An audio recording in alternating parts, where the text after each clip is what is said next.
Dawn Ennis is an award-winning journalist, advocate, writer, host, and professor who teaches journalism at the University of Hartford. She is on the board of West Hartford Pride and the Triangle Community Center. In 2013, Dawn was the first transgender journalist to come out in network television news in the United States. She subsequently served as the first out transgender editor at The Advocate magazine, LGBTQ Nation, and most recently at Out Sports. Welcome, my dear friend, Dawn Ennis.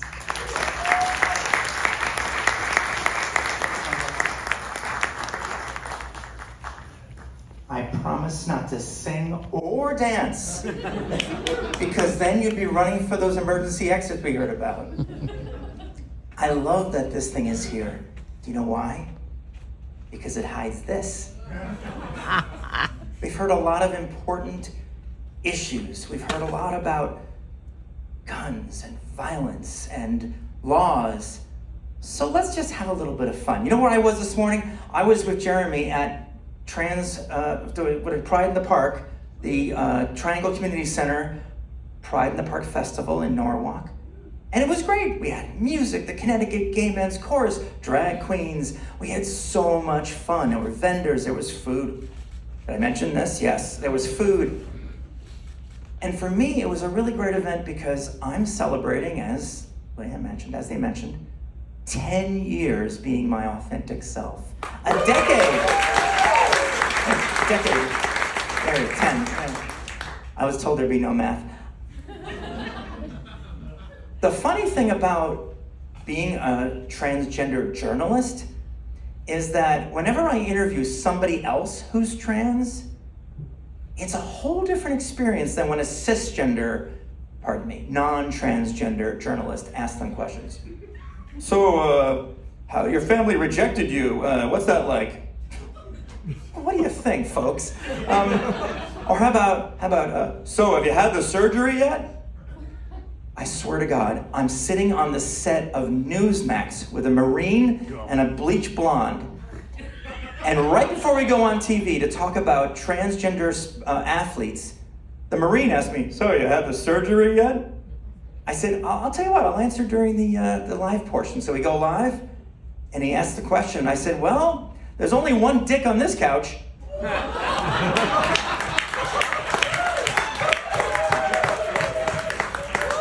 Friends, I got fan mail from conservatives.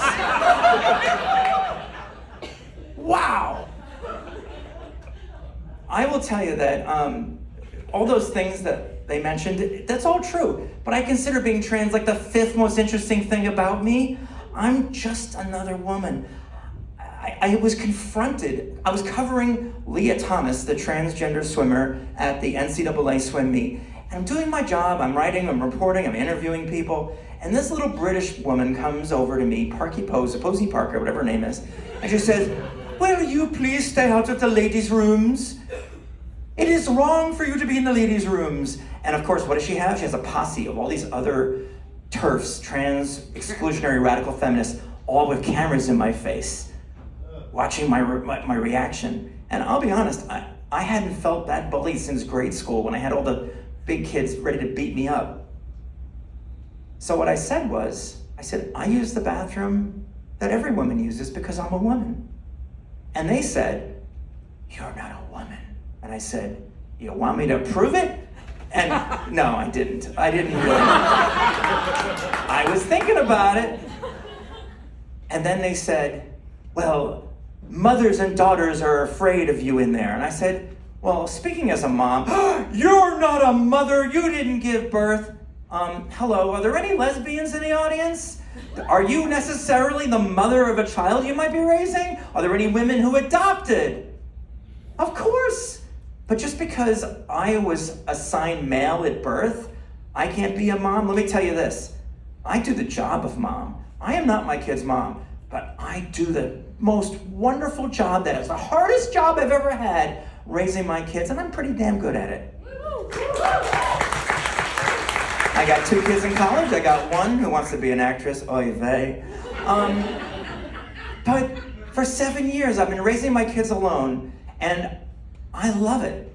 I love it because this isn't exactly what I was expecting. I thought, okay, the script was get a job, meet a girl, get married, have kids, you die. My parents followed that script. After my father died, it was like a life-changing experience. I realized, shucks. I'm sorry. You know, life is short. I didn't really think about this, but this idea that I've known since I was 4 years old, that I know who I am, but nobody else sees it, I need to act upon that. I need to talk to someone. So that was 2006. It took me another long time. 2013, I finally came out as my true self. That was Dawn 2.0. Then I moved out to LA woman. That was Dawn 3.0. And then, not to bring you down, but unfortunately we lost the mother of my kids, my beloved. She passed away from cancer 7 years ago. I think at least she's not suffering, right? Okay, so that's the important thing. After I came out, my kids had a secret that I didn't know about.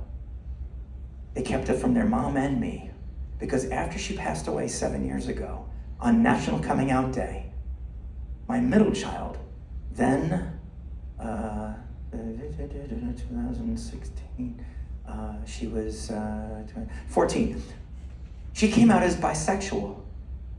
I was so proud of her. I went to my oldest son, who was 17. I said, Sean, Sophie's bi. He says, yeah, I'm gay. What? Wow, that's great. Liam, did you know Sophie's bi and Sean is gay? I want to be gay, he says. You're 9 years old, relax. Liam is now Leaf. She came out as a transgender girl last fall. So I'm like the Pride family flag, for God's sakes, all right? I'll bet you the in-laws think I poisoned the water with trans stuff or something. But I asked them, I said, what is it? And they said, we were afraid Mom would reject us. And I said, oh no, your mom loves you. She would never do that. Well, she kicked you out of the house. I'm like, okay, yeah. But being married to somebody, having a kid is different. So I said, what is it about this thing that you had to wait? And they said, well, we saw your example, and we felt that the timing was right, and we knew that you would always support us, and we saw that you were happier not being someone you weren't. So my message to all y'all is this. I'm a journalist. I'm gonna edit this banner, okay? My job is to edit. We all belong in Connecticut. You all belong in Connecticut, and trans kids especially belong in Connecticut. So let's do one more of those, I'll say it, you respond, all right? We all belong in Connecticut. Thank you. Thank you very much, everyone.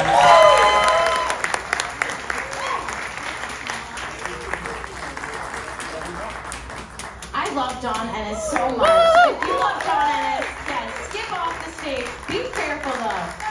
Be careful, John. John is one of the most incredible parents and advocates and journalists that I've ever met, and I'm proud to call her my friend.